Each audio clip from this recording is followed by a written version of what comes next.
안녕하세요. 책 읽어주는 캘리그라프입니다. 오늘은 자화상에서 펴낸 익숙해질 때라는 제목의 최혜고님의 책입니다. 이 책은 우선 표지가 제 눈에 딱 들어왔습니다. 보랏빛의 밤하늘의 색감이며 금음달이 가늘게 있는 모습이며 표지부터 제 마음을 딱 사로잡았습니다. 책은 작가의 생각을 짧게 적어놓은 에세이인데 짧은 글이지만 이렇게 저렇게 생각을 하게 만들고 또 작가의 생각에 많이 공감도 갔습니다.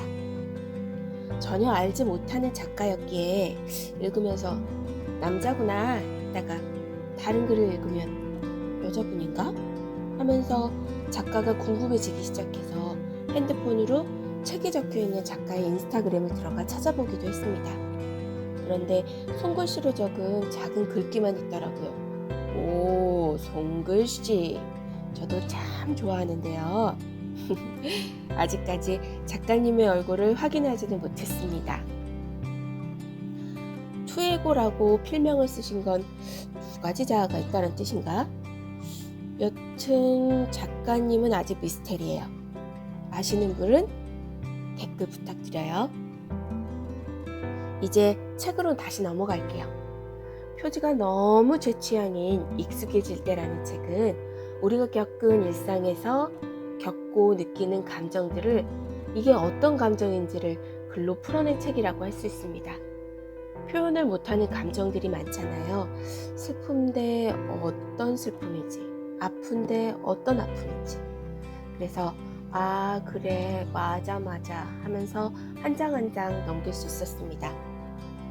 긴 호흡으로 읽는 장편 소설이 아니고 또 앞부분 내용을 잊어버려도 지금 읽는 이 부분에만 충실해도 충분히 즐거운 책이라고 할 수 있겠네요. 제가 읽은 낭독은 책 전체량의 매우 작은 부분입니다. 그래서 책 전체에 스며있는 작가의 생각과 느낌이 더 궁금하신 분들은 가벼운 마음으로 처음부터 쭉 읽어보셔도 좋을 것 같습니다. 마이크 싫어. 혹시 제 목소리에 이상함을 느끼시나요? 진정한 구독자시군요. 차이점을 느끼시다니. 네, 감기에 걸렸습니다. 많이 좋아진 상태지만 녹음 후에 제 목소리를 귀로 들어보니 감기 걸렸음이 확 느껴지더라고요. 구독자님, 저 부상 투혼이에요. 일주일에 한 번 만나자는 약속을 지키는 중이라고요. 네, 주접은 이제 그만. 여러분, 감기 조심하세요. 자화상에서 펴냈고 최혜고님이 지은 익숙해질 때 만나러 가시죠.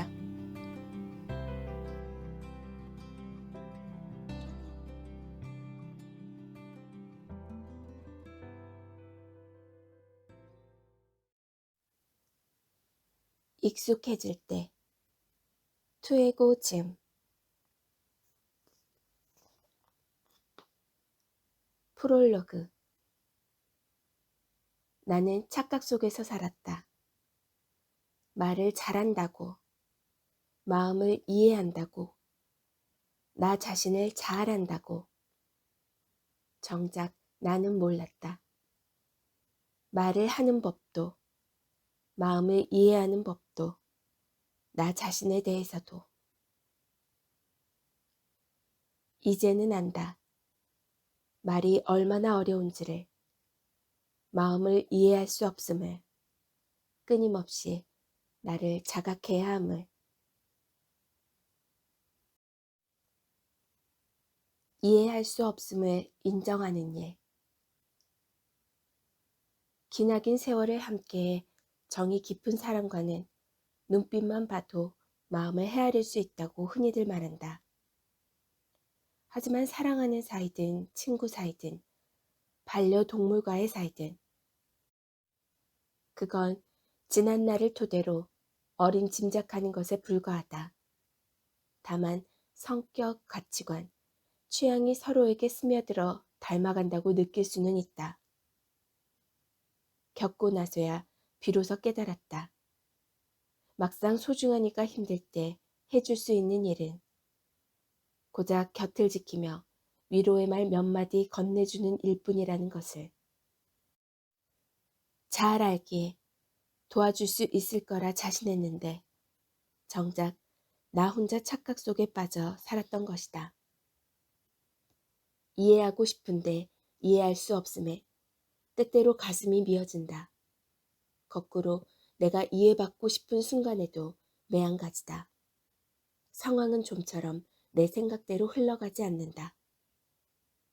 언젠가 나를 전부 이해한다고 말하며 조심스럽게 다가와 내 어깨를 토닥여주는 이가 있었다.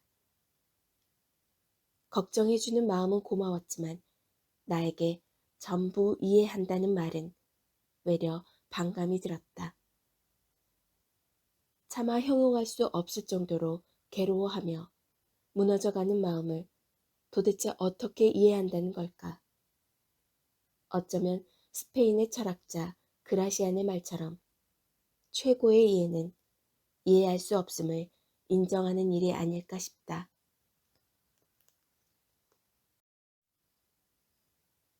나에게 선물하는 하루. 호두깎이 인형처럼 나의 등 뒤에는 태엽이 달려있다. 빠드득 빠드득 거꾸로 감아 톱니바퀴가 돌아가야 비로소 움직일 수 있다. 한데 그리 오래 가지는 못한다. 서서히 기운이 약해지다 결국 멈추고 만다. 어떤 일이든 쉬지 않고 연이어서 하다가는 그만큼 집중력이 떨어지기 마련이니 간간히 다시 감아줘야 한다. 바로 재충전의 시간인 휴식이 필요한 것이다. 나는 온종일 사람들과 어울리는 것보다 주로 혼자서 보내는 시간을 통해 활력을 얻는다. 예컨대 동이 트기 전 스산한 새벽 홀로 집을 나선다. 그리고 텅 빈 거리를 지나 극장에 간다.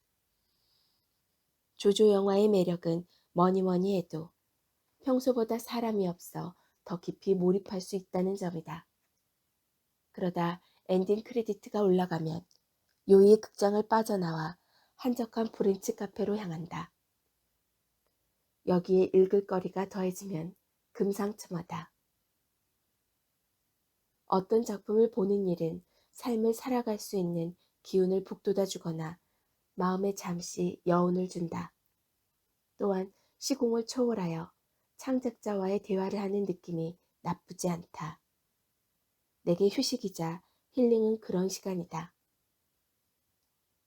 얼마 전 아이를 키우는 선배도 혼자만의 시간이 필요하니 가족들에게 나를 정해 하루 정도는 찾지 말아달라며 선언했다.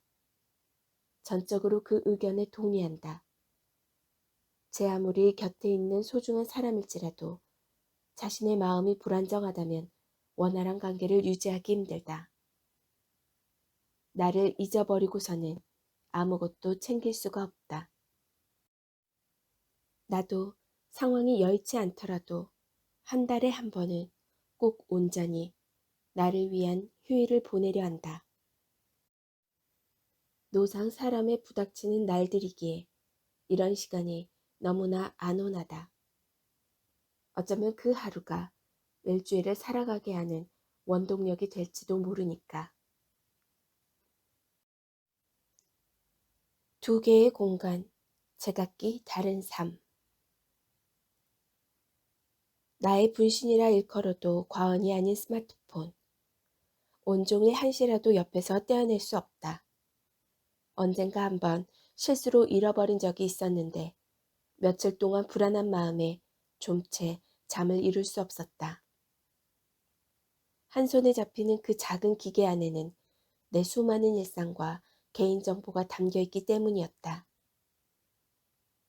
우리의 삶에서 온라인 공간이 차지하는 비중은 갈수록 높아만 가고 현실이라 불리는 오프라인 공간은 나날이 고단해진다.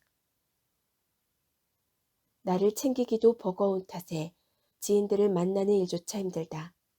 기껏해야 카톡으로 안부를 주고받는 일이 고작이다. 이럴 땐 따로 연락하지 않아도 손쉽게 지인의 근황을 접할 수 있는 SNS가 참 좋다. 전달에는 해외여행을 갔구나. 어제는 누구와 거기서 밥을 먹었네. 오늘은 머리 스타일을 바꿨구나. 우리는 익숙하게 마음을 나누고 댓글을 주고받으며 소통한다. 근래에 들어 타임라인에 올라오는 사진들 속 지인들은 마냥 행복해 보이기만 한다. 가끔은 말할 수 없는 괴리감에 잠시 넋을 잃기도 하고, 어떤 친구는 구태여 자괴감에 빠져 기분 상하고 싶지 않다며 SNS를 일절하지 않겠다고 말하기도 했다. 우리의 모임 장소는 갈수록 근사해지고 화려해진다. 그만큼 만남이 특별하다는 뜻일까? 아니면 이왕 만나는 김에 더 그럴싸한 사진을 찍고 싶은 것일까? 엊그제 분명 선술집에서 코스 요리와 청주를 먹었을 때는 아슴푸레한 조명 아래 음식과 서로의 얼굴을 우아하게 찍었는데, 해장하러 들린 허름한 분식점에서는 누구 하나 핸드폰 카메라를 켜는 이가 없었다. 의뢰 거기에 나도 포함이다. 심지어 온라인에서는 행복해 보이기만 했던 친구가 실생활을 사뭇 다르다 하소연하기도 한다. 허탈한 목소리로 그저 고달픈 삶이지만 남들처럼 살고 싶어 억지 웃음을 지어 보이는 것뿐 한편으로는 공허하기 짝이 없다고 했다.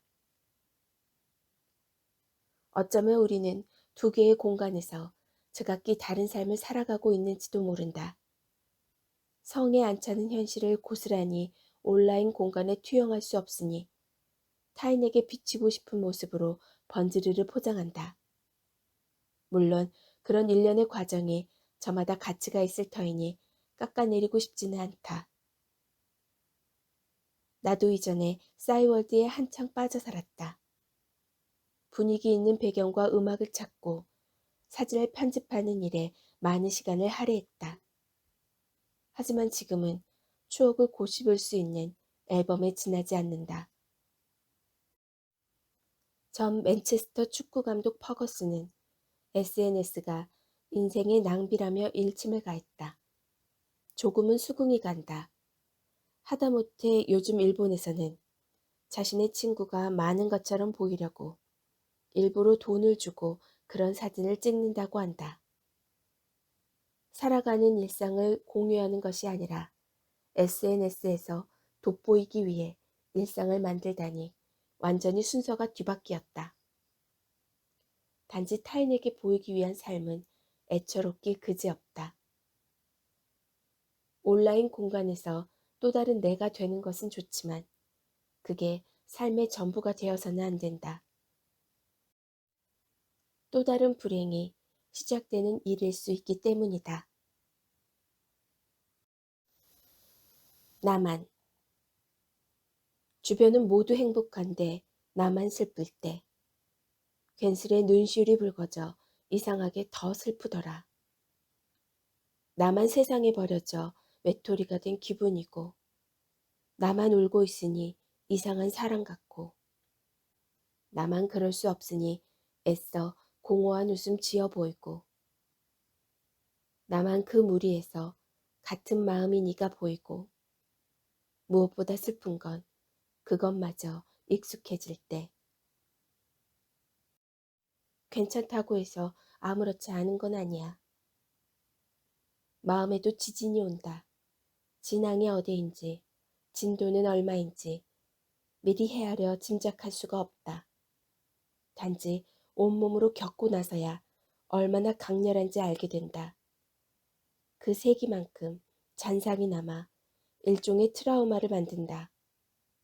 또 지진이 올지도 모른다는 공포감, 연관된 단어만 들어도 당시의 감정이 선명하게 떠올라 가슴을 졸이게 만든다.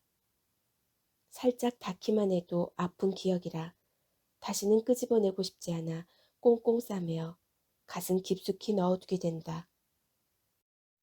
간혹 아무 생각 없이 과거의 상처를 들추는 이가 있다.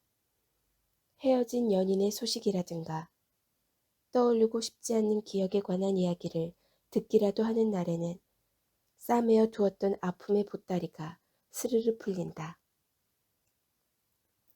본의 아니게 그때의 아픈 상처를 다시 곱씹어야 한다. 그건 못 박힌 가슴에 망치로 또다시 탁 내리치는 격이다.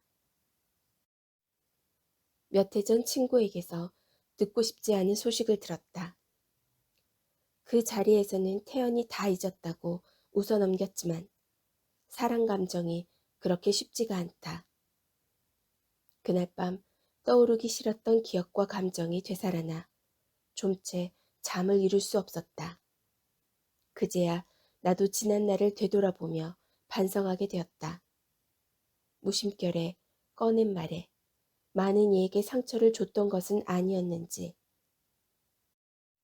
여태 상대가 대수롭지 않게 여긴다 하여 별 생각 없이 지난 이야기를 화제거리 삼아 꺼내어 사람들과 함께 입방아를 찧어댔다.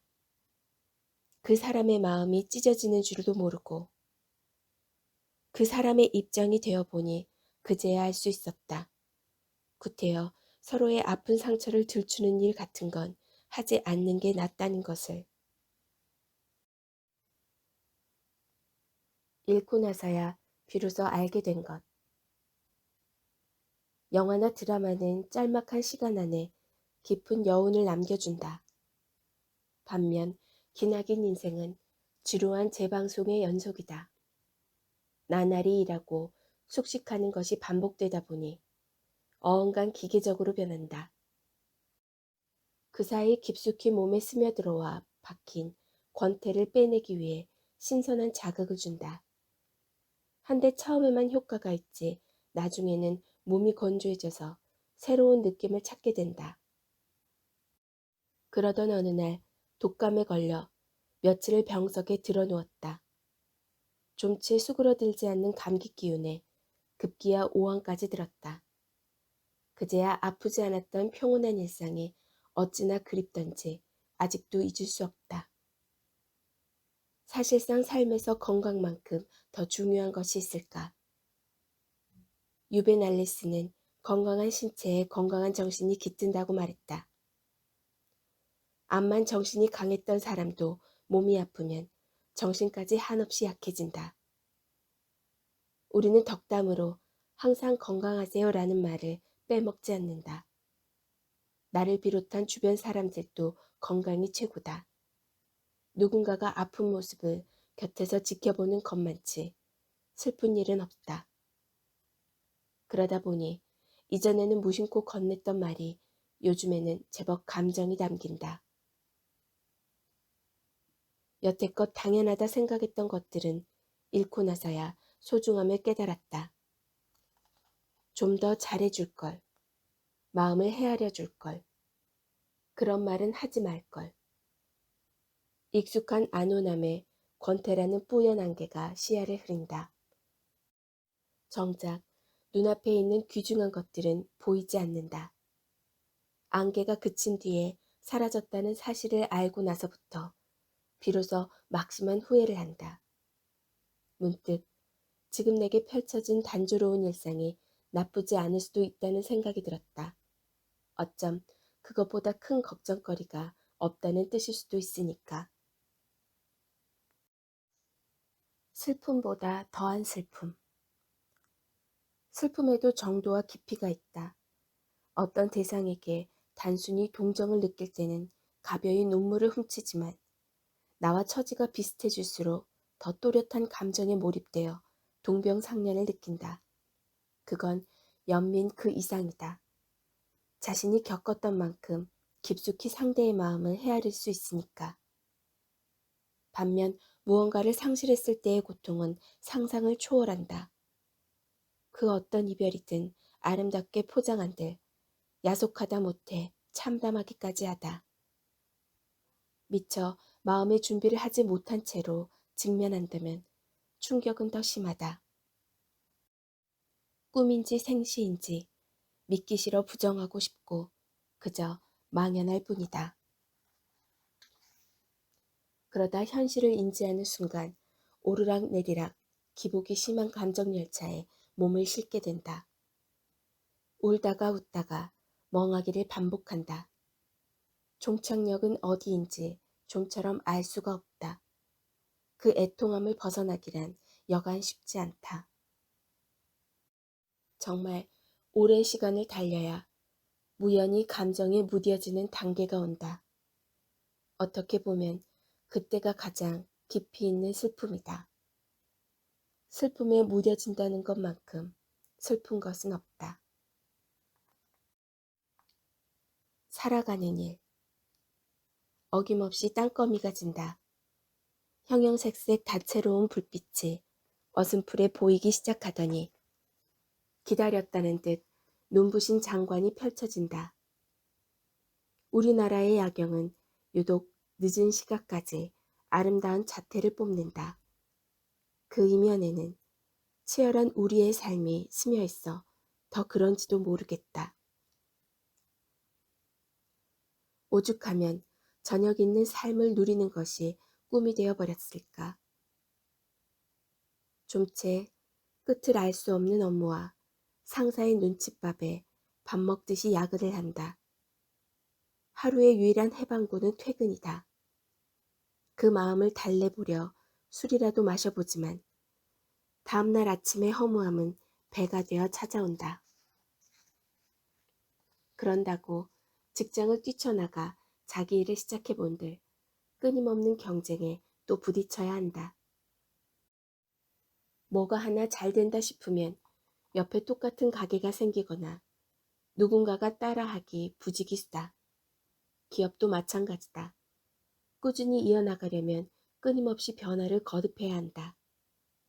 시대를 탓해야 하나 차라리 몇백 년 전이 지금보다 좋았을까. 동이 트는 새벽에 일어나 농사를 짓다가 해가 저물 즈음 잠자리에 들었으면 지금보다 행복했을까. 아니, 분명 그들만의 고충이 있었을 테다.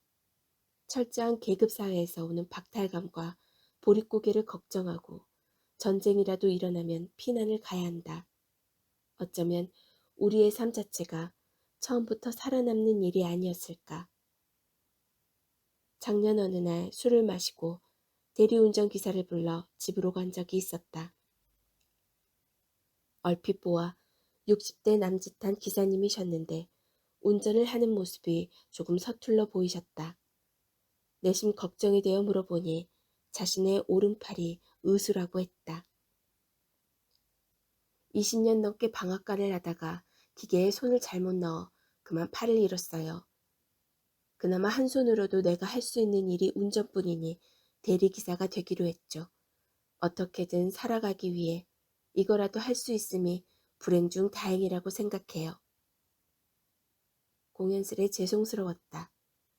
집에 도착하기까지 이런저런 이야기를 나누었지만 뒤숭숭한 마음은 좀처럼 가라앉지 않았다.